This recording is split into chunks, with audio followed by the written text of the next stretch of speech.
আসসালামু আলাইকুম এভরিওয়ান। তো আপনাদের মাঝে সুখ পাখি গল্পের ৬৮ নাম্বার পার্ট নিয়ে চলে আসলাম। তো বেশি কথা না বলে চলুন গল্প শুরু করা যাক। নির্জন, হাটখোলা দুপুর, জ্বলন্ত সূর্যটা গাড়ির সাথে পাল্লা দিয়ে ছুটছে। ড্রাইভিংয়ে নাহিদ একেবারেই আনাড়ি। শিখে রাখা দরকার, তাই শিখেছিল। শেষ কবে হুইল ঘুরিয়েছে মনেও নেই। তীব্রের ভারী জিপ সামলাতে বেশ কসরতে পড়ে গেছে বেচারা।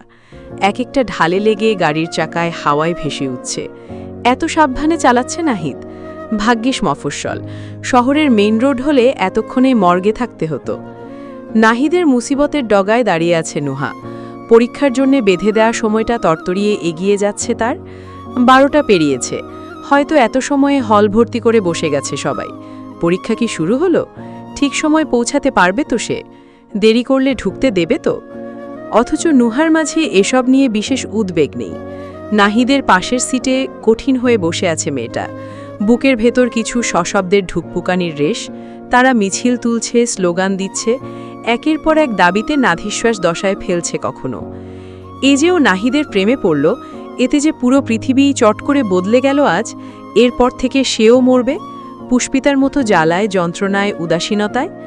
অবশ্য পুষ্পিতাকে তো তীব্র স্যার ভালোবাসেন, একটা আস্ত দুনিয়া ভেঙে গুড়িয়ে দিতে পারেন ওকে পাওয়ার জন্যে। কিন্তু নাহিদ, ঢ্যাঁড়সটা কি ওকে ভালোবাসে?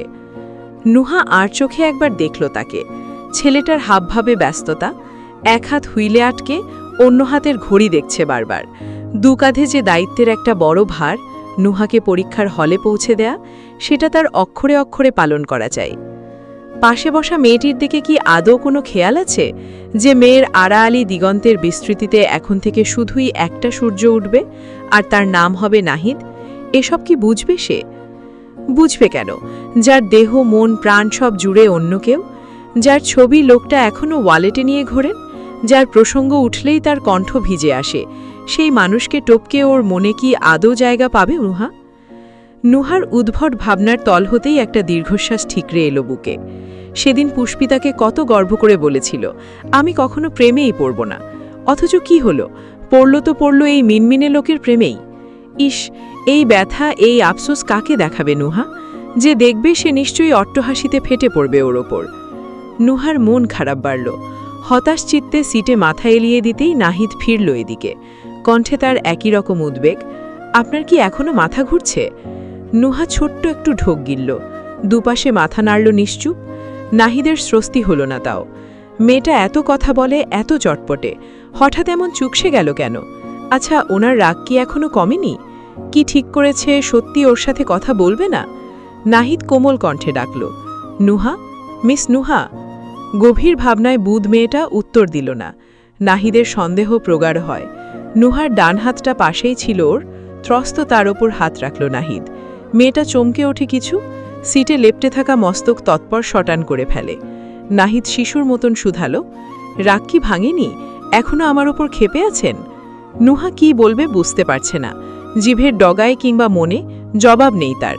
নাহিদের আশেপাশে থেকে মন হারানোর যে অদম্য ক্ষতি হয়ে গেল, সেটার ক্ষতিপূরণ কে দেবে এখন?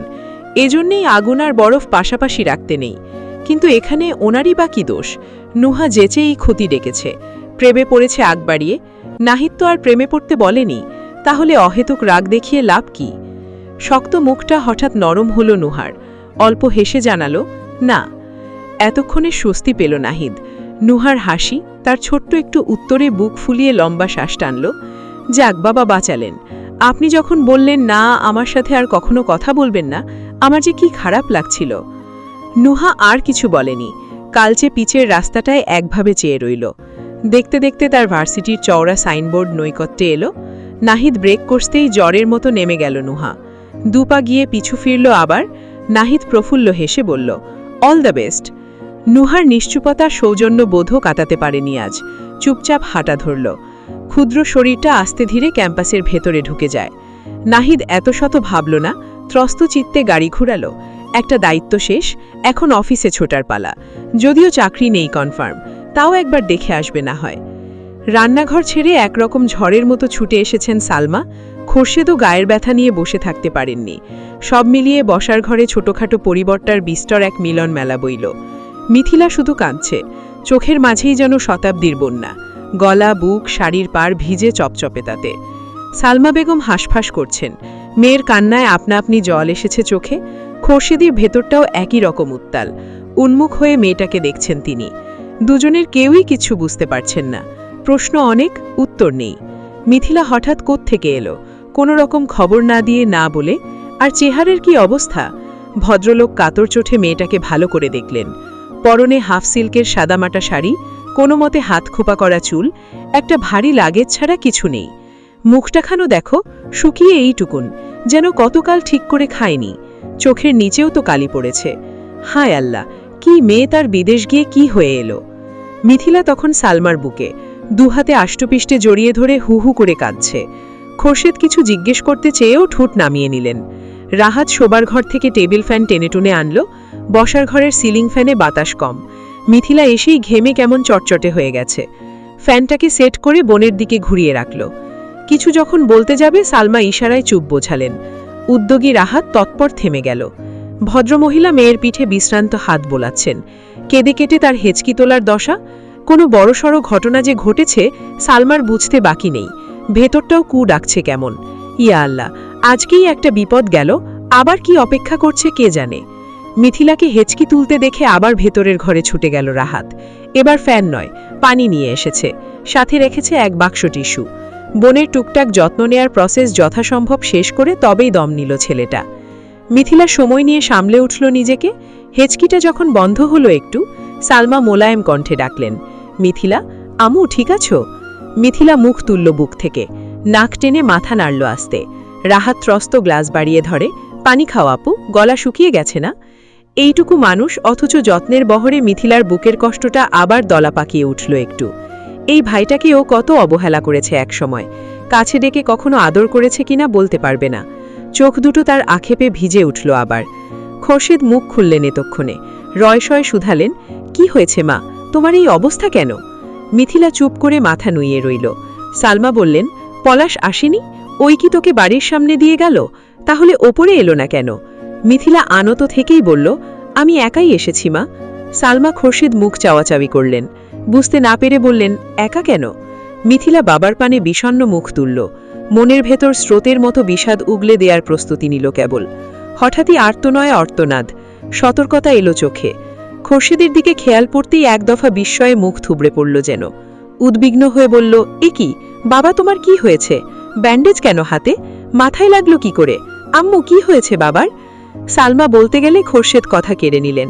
আরে শান্ত হও মা, তেমন কিছু হয়নি। সিঁড়ি থেকে পা পিছলে পড়ে গেছিলাম, সেজন্যই হাতে মাথায় চোট লেগেছে, সেরে যাবে। সিঁড়ি থেকে পড়েছ? কিভাবে পড়লে বাবা? একটু দেখে হাঁটবে তো। ইস, কি অবস্থা! অনেক ব্যথা লেগেছে তাই না? ডাক্তার কি বললেন, কবে ঠিক হবে হাত? মেজর ইনজুরি না তো? মিথিলা নিজের কান্না ভুলে গেছে, সব চিন্তা তার বাবাকে নিয়ে। খোরশেদ অবাক না হয়ে পারলেন না। এই তো কিছু মাস আগে যখন সালমা ওয়াশরুমে পড়ে গিয়ে একটা গোটা দিন হাসপাতালে ছিলেন, মেয়েটা একবার জিজ্ঞেসও করেনি, উল্টে দাদির সাথে রান্না করা নিয়ে কত তর্ক করে গেল। আর আজ চোখ মুখেই বাবার প্রতি তার কত শত বেদনা। মেয়েটা কি সত্যি এত বদলে গেছে? ক্ষণ নীরবতা ছিন্ন করে জবাব দিলেন ভদ্রলোক, এ তো ভেবো না, আমি ঠিক আছি। তুমি তোমার কথা বলো, কি অবস্থা করেছ নিজের? ওখানে খাওয়া দাওয়ায় কি খুব অসুবিধে হচ্ছিল? মিথিলার মুখ জুড়ে সেই মেঘটুকু ফেরত এলো আবার। চুপ ঠেকে সময় নিয়ে বলল, আচ্ছা বাবা, আমি যদি আগের মতো তোমার কাছে থাকতে চাই, তোমার টাকায় খাই, তাহলে কি তুমি আমাকে বোঝা মনে করবে? খোরশেদ কপালে ভাঁজ ফেলে বললেন, এ আবার কেমন কথা মা, তুমি আমার বোঝা কেন হবে? কিন্তু ভয়ের পোকা বুকে কামড়ে উঠল সালমার। চট করে মেয়ের থুতনি নিজের দিকে ফেরালেন, কণ্ঠ সচেতন, পলাশের সাথে কিছু হয়েছে তোর? ঠিক জায়গায় ঘা পড়ায় মিথিলা কেঁদে ফেলল। ঠোঁট ভেঙে খুব আস্তে বলল, পলাশ আমাকে তালাক দিয়েছে মা। পুষ্পিতার অবস্থা করুণ, সকাল থেকে পেটে দানা না পড়লেও পুরো এক জগ পানি সাবার করে ফেলেছে। হাত পায়ে ভূমিকম্প নিয়ে গ্লাস তুলছে, ঢকঢক করে পানি খাচ্ছে। কখনো চোরা চোখে দেখছে হাত দুয়েক দূরে বাড়ানো পুরুষটিকে, কিন্তু সেই পুরুষের মাঝে ভ্রুক্ষেপের খবর নেই, তারাও নেই কোনো, নেই অধৈর্য হওয়ার সামান্যতম ছাপ। পুষ্পিতা পুরো জগ খালি করে তবেই থামল, হাত তুলে মুখ মুছে দম ফেলল ঘন ঘন। তীব্র তখনও বুক চিতিয়ে দাঁড়িয়ে। মেয়েটা ওদিকে ফিরতেও পারছে না। স্যার তখন কি বলেছিল ভাবিয়েও ঠোঁটের ডগায় জান চলে আসছে। কি ইঙ্গিত দিল ওকে? সামনে বাজে অবস্থায় থাকতে হবে মানে কি? পুষ্পিতার সব এলোমেলো, অগোছালো। তীব্রর কথায় কাজে আরও চুরমার হয় তা। স্যার যেভাবে কাছে আসেন, কথা বলেন, এতে তো পুষ্পিতার অন্যরকম লাগে। মনে হয় স্যার ওকে পছন্দ করেন। তাহলে তনুজা? স্যার কি ওর প্রেমের প্রস্তাব অ্যাকসেপ্ট করেননি? পুষ্পিতার হুট করেই মনে পড়ল তনুজা বলে যাওয়া কথাটা। এম্মা, তনুজা যে বলেই গেছিল 2 দিন কলেজে আসবে না, বিয়ে খেতে যাবে। আর পুষ্পিতা কি না তাদের প্রেম দেখার ভয় কলেজে গেল না। ও এত বোকা। নুহাই ওকে ঠিক নামে ডাকে। ও আসলেই একটা গাধি। পুষ্পিতা ঝট করে তীব্রর দিকে ফিরল এবার। অমনি সে ভ্রু তুলল একটা। শেষ? শুকনো মুখে মাথা নাড়ল পুষ্পিতা। তীব্র কাছে এগিয়ে আসে। খালি জগটায় একবার চোখ বুলিয়ে বলে, থ্যাঙ্ক গড যে একটা জগের ওপর দিয়ে গেলে। আমি তো ভাবলাম ছাদ থেকে ট্যাঙ্কটাও এনে দিতে হবে। পুষ্পিতার ঠোঁট উল্টালো। তার গায়ে ওড়না আছে এখন, কিন্তু একটু আগের কথা ভাবলেই তো কুণ্ঠায় মাটির তলায় ঢুকে যাচ্ছে। তীব্র স্যার স্যার ভাবটা টেনে আনলো চেহারায়। তেমনি গুরুগম্ভীর কণ্ঠে বলল, কলেজ যাওনি কেন? পুষ্পিতা মিনমিন করল, শরীর খারাপ। তীব্র কথা নেই বার্তা নেই, হুট করে কপালে হাত রাখল ওর। তারপর নিয়ে এলো গলায়, শুধালো চিন্তিত স্বরে, জ্বর তো নেই, কি হয়েছে? পুষ্পিতা তাড়াতাড়ি জবাব দিতে পারল না। চোখ দুটো বুজে মাথা নুইয়ে রাখল। স্যার যখন তখন ছোবেন, উদ্ভট কথা বলবেন, তাতে কিছু না। আর ও এসবের ভার না নিতে পারে পানি খেলেই দোষর। তীব্র নিজেই বলল, তোমারও কি মাথা ঘুরছে? পুষ্পিতা বুঝতে না পেরে বলল, আমারও? আর কার মাথা ঘুরছে? বাইরে দেখলাম তোমার বন্ধুরও একই অবস্থা। নাহিদ মাথায় পানি দিয়ে দিচ্ছিল। সে কি? হাওয়ার বেগে ছুটতে নেওয়া পুষ্পিতাকে কোনই চেপে আটকালো তীব্র। যেতে হবে না, চলে গেছে ওরা। এখন কেমন আছে নুহা? সেসব তুমি নুহার থেকেই জেনে নিও। তোমার কি হয়েছে আমি সেটা শুনতে এসেছি।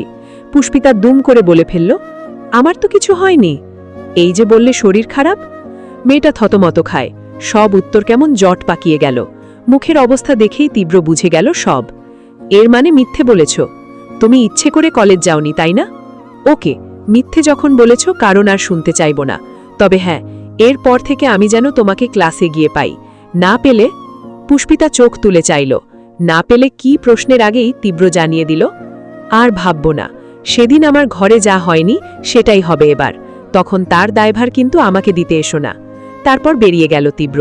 পুষ্পিতা মন খারাপ করে চেয়ারে বসে থাকে। আল্লাহ যে ওর মাথায় এত গোবর দিল কেন? একটুখানি বুদ্ধি দিলে কি এমন হতো? পরদিন ঠিকই কলেজে গেল পুষ্পিতা। তীব্রর হুমকিতে কি না কে জানে, তবে ভেতর ভেতর যে একটা অমোঘ টান, সেটার আর লাগাম টানা যায়নি। আর ক্লাসের দরজার দাঁড়িয়েই পুষ্পিতা আবিষ্কার করল তার ধারণা ভুল। 2 দিনের কথা বলেছিল তনুজা, কিন্তু মেয়ে তো ক্লাসেই বসে আছে। তাহলে কি যায়নি? পুষ্পিতা গাল ফুলিয়ে দম ছাড়ল। কিছুটা সহ্য শক্তি আর সাহস টানল বুকে। তনুজা আজ স্যারের মাতাকে যাই বলুক না কেন, ওর যেন কষ্ট না হয়, কিংবা হলেও যেন বোঝা না যায়। তনুজা তখন মুঠোফোনে মগ্ন। পুষ্পিতা পাশে এসে বসল, জিজ্ঞেস করল আগ বাড়িয়ে, কেমন আছো? তনুজা নড়ে ওঠে। পুষ্পিতাকে দেখেই বলল, হেই, কি অবস্থা তোমার? কেমন আছো? পুষ্পিতা মনে মনে বলল, আর ভালো থাকা কি যে হচ্ছে আমার সাথে কিচ্ছু বুঝতে পারছি না। মাঝে মধ্যে মনে হয় আমি বেশি বেশি ভাবছি। টেকনাফ নিয়ে ভাবতে গেলে অটোমেটিক তেঁতুলিয়ায় চলে যাচ্ছি। আবার মনে হয় যা ভাবছি সবই ঠিক। প্রেমে তো তুমি আমি দুজনেই পড়েছিলাম, তাও একই মানুষের। তোমার হাসিটা কি সুন্দর, অথচ আমাকে দেখো, হাসতে গেলেও মনে হচ্ছে দাঁতে ব্যথা লাগছে। আমার বেলাতেই কেন? যত প্রেম তত জ্বালা। ওমা, একটা প্রশ্ন করলাম আর এত কি ভাবছো? না, কিছু না তো। তোমার কথা বলো। বিয়ে খেতে যাওনি? হ্যাঁ, গেছিলাম তো। আমাদের তো কাল ফেরার কথা। হুট করে ভাইয়ার এক্সাম রুটিন দিয়েছে, আর ব্যাস, full family back to Gazipur.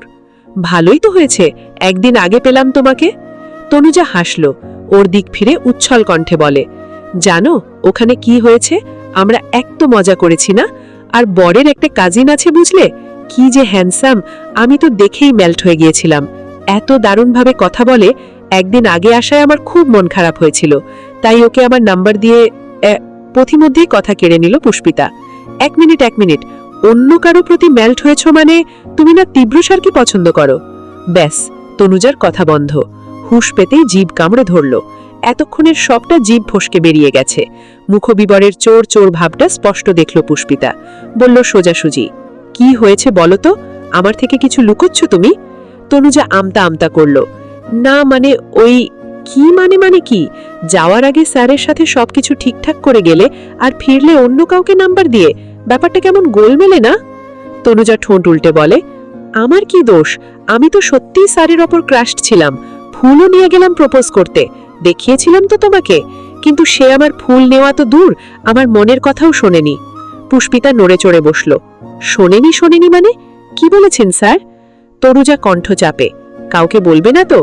না বলো প্লিজ। পুষ্পিতার ভেতরটা উত্তেজনায় ফাটছে, অথচ ওপর থেকে ঠান্ডা থাকতে চাইল। তনুজা দুঃখ নিয়ে বলে, আসলে ওই দিন স্যারের অফিসে গেলাম না, স্যার তখন ভেতরেই ছিলেন। আমি গেলাম, ভেতরে ঢুকলাম, স্যার আমার দিক চেয়ে বললেন, কিছু বলবেন? আমার তো তখন সারা শরীর কাঁপছে, কোনো রকম পিঠ থেকে লুকোনো হাতটা সামনে বাড়িয়ে ধরেছে। যেই হাঁ করে বলতে যাব কিছু, স্যার এমন এক ধমক দিল আমাকে, আমি ভালোবাসির ভটাও আর মুখে আনতে পারিনি। ওখান থেকে এক দৌড়ে পালিয়ে এসেছি জানো। স্যার যে কেন করলেন এমন? আমি কি কম সুন্দর বলো তো? পুষ্পিতা হতবাক স্তব্ধ। তনুজা নিজেই বলে, কথাটা শুনে তোমার খারাপ লাগছে তাই না? আমারও লেগেছিল জানো। হ্যাঁ, আমি একটু ঘন ঘন এর ওর ওপর ক্রাশ খাই, কিন্তু স্যারকে তো পার্মানেন্ট রাখতে চেয়েছিলাম, স্যার সেটা বুঝলেনই না। নিষ্ঠুরের মতো আমাকে ধমক দিয়ে পাঠিয়ে দিলেন। পুষ্পিতা বিমূঢ়তায়ও খেয়াল করল তনুজার কথায় মন খারাপ, কিন্তু চেহারায় ওর মতো কষ্ট পাবার ছিটে ফোটাও নেই। হলে আছি, না হলে নেই ভাব। ছটফটে গলায় শুধালো, তাহলে এখন কি করবে? স্যারকে ভুলে যাবে? তনুজা কাঁধ উঁচু করে, আর কি করব? ওই দিন ওনার ধমক শুনেই তো বুঝেছি এনাকে দিয়ে আমার পোষাবে না ভাই। আরে বাবা, কোন ছেলে মেয়েদের হাতে ফুল দেখলে অমন আগুন চোখে চায়, আউট বলে চিৎকার করে ওঠে? আমি যদি ভয়ের চোটে ওখানে মরে যেতাম, তার দায়টা কে নিত? কিন্তু স্যারকে না তুমি ভালোবাসো। উফ, তুমিও না পুষ্পিতা, সবকিছু এত সিরিয়াসলি ধরে বসে থাকো। গ্রো আপ ভাই। স্যারকে প্রথম দেখে শুধু আমার কেন, কলেজের অর্ধেক মেয়ের ভালো লেগে গেছিল। আমি তার মধ্যে প্রপোজ করতে গিয়ে একটা ধমক শুনে এসেছি। এখন কথা হলো, একটা ছ্যাঁকা খেয়ে বলে সারা জীবন কি সেই শোকে ব্যাকা হয়ে থাকবো? মুভ অন করতে হবে না? কতটুকু বয়স আমার, এখনো তো ঠিক করে জীবনটাকেই উপভোগ করতে পারিনি। আর তুমি সেদিন ঠিকই বলেছিলে বুঝলে। আমিও ভেবে দেখলাম শিক্ষক আসলে বাবা মায়ের সমান, তাই স্যারের কথা মাথায় ঝেড়ে আমি সামনে এগিয়ে যাওয়ার কথা ভাবছি। ওই জন্যই বিয়ে বাড়িতে একজনকে ভালো লাগায় ভাবলাম স্যারকে না হয় মনে মনেই দাফন দিয়ে দেব। পুষ্পিতা পাথর হয়ে থাকলো, নড়ল না, চড়ল না, কিচ্ছু বলল না। তনুজার কথায় তার মাথার উপর আকাশ ভাঙার দশা। এই মেয়ে কথায় কথায় ক্রাশ খায়? স্যারের উপর ক্রাশ থেকেই প্রপোজ করতে গেছিল? ভালো টালো কিচ্ছু বাসে না, ওর মতো তো নই। একটা ধমকেই যে অন্য ছেলের দিকে ইউটার্ন নেয়, তার পছন্দ অপছন্দ নিয়েও যথেষ্ট সন্দেহ। আর স্যার তনুজার থেকে ফুলই নেয়নি, অ্যাকসেপ্ট করা তো দূরের কথা, অথচ সে কি না এত কিছু ভেবে ফেলেছিল। কষ্টে দুঃখে তনুজা আর স্যারের বাবু অবধি চলে গেছে। হে আল্লাহ, বোকার মাথায় গোবর থাকে, ওর মাথায় নিশ্চয়ই তাও নেই। পুষ্পিতা পুতুলের মতো উঠে দাঁড়ালো। তনুজা শুধায়, কোথায় যাচ্ছ? উত্তরে পুষ্পিতা কিছু বলেনি, বিহব্বলতায় মুখে কথা আসছে না। চুপচাপ চলে এলো বাইরে।